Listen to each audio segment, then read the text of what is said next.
우리가 AI로 이미지를 만들 때 몇몇 어렵고 불편한 부분들이 있습니다. 프롬프트가 제대로 입력이 되었음에도 불구하고 내가 원하는 대로 결과물이 나오지 않는다거나 내지는 여러 사이트들을 돌아다니면서 내가 작업한 하나의 이미지를 계속해서 업스케일을 시킨다거나 부분적으로 변경을 한다거나 하는 것들이 있죠. 그런데 이러한 작업들을 굉장히 쉽고 간편하게 그리고 비교적 정확하게 컨트롤할 수 있는 방법이 있는데 그것이 바로 노드형으로 이미지를 제작을 하는 것입니다. 그래서 이번 영상에서는 최근에 힉스필드에서 나온 캔버스라고 하는 기능을 활용을 하게 되면 이 노드형으로 이미지를 만드는 게 어떠한 방식으로 조금 더 편하게 우리가 이미지를 생성할 수 있는지 이 부분을 말씀드리고자 합니다. 그럼 화면 보면서 내용 이어가 보도록 하죠. 자, 그럼 지금부터 본 내용 시작해 보도록 하겠습니다. 일단 노드형 GUI는 AI 제작 과정의 설계도를 좀 바꾸는 방식이다 라고 이해를 해주시면 될 것 같아요. 프롬프트, 이미지, 영상 모델, 후처리 과정을 하나의 노드로 이렇게 쭉쭉 연결을 해서 반복적으로 진행할 수 있는 파이프라인을 만드는 것을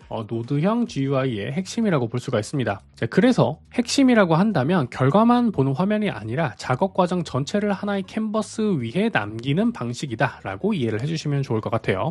자, 그래서 이 흐름을 보게 되면 어떤 구간에서 결과가 틀어지는지, 어느 노드를 바꿔야 원하는 방향으로 가는지 이런 것들을 조금 더 쉽게 파악할 수가 있습니다. 자, 그리고 각 노드가 독립적으로 동작을 하기 때문에 수정한 노드 이후에 결과만 다시 계산하고 앞단 결과는 그대로 재사용할 수 있다. 그만큼 크레딧과 시간을 크게 절약할 수 있다는 장점이 있습니다. 자, 그래서 결과만 보는 대신에 제작 과정 전체를 따라가면서 진행하는 구조가 되게 되는 거죠. 그리고 두 번째 이점은 서로 다른 AI 모델을 하나의 화면에서 자유롭게 조절할 수 있다는 것입니다. 이미지 생성, 영상 생성, 모션, 인물의 일관성 등 잘하는 영역들이 조금씩 차이가 있을 수가 있기 때문에 하나의 결과물을 만들 때 여러 모델을 조합을 하고 그것을 다시 합치는 방식으로 조금 더 좋은 결과를 나타낼 수 있도록 조합이 가능하다는 겁니다. 자, 예를 하나 들어볼게요. 예를 들어서 이미지에는 나노바나나 프로라던가 GPT 이미지 2 이러한 것들을 생성할 수가 있을 거고 그 이후 이것을 영상화 시키는 데는 시댄스라든가 클링 이런 것들을 이용할 수가 있을 겁니다.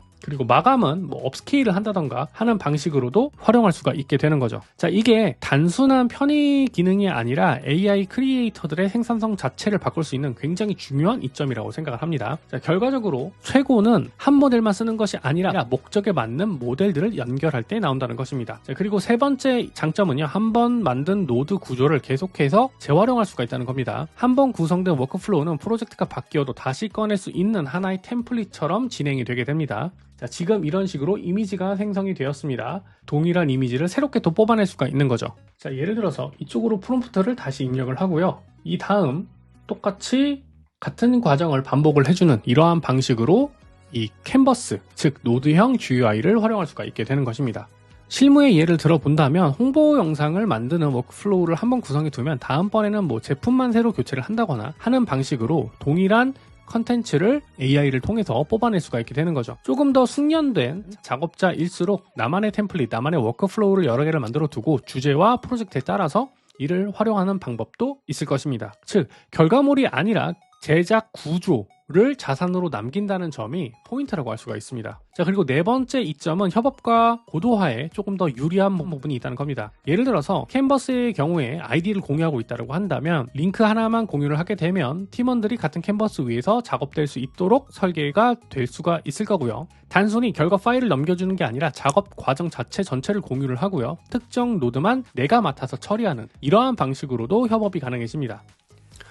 제가 지금까지 힉스필드의 캔버스 기능을 예시로 들어서 노드형으로 이미지를 만들면 좋은 부분에 대해서 설명을 드렸습니다. 그런데 사실 이렇게 노드형으로 이미지를 만들어주는 툴들은 여러 가지 것들이 있습니다. 제가 말씀드리고 싶은 것은 프롬프트만으로 이미지를 만들기보다는 이러한 노드형 서비스를 활용을 해서 이미지를 만들거나 내지는 그러한 서비스의 이용이 어렵다라고 한다면 노드형으로 좀 구조를 짜서 프롬프트를 입력한다거나 부분적으로 수정을 한다거나 하는 방식으로 이용을 한다면 조금 더 편하고 쉽게 그리고 정확하게 내가 원하는 이미지를 AI로 형성할 수가 있다라는 부분을 말씀드리고 싶어서 이 영상을 시작하게 되었습니다. 오늘 영상은 여기까지입니다. 오늘의 영상이 여러분들의 AI 활용에 조금이라도 더 도움이 되었길 바라며 마치도록 할게요.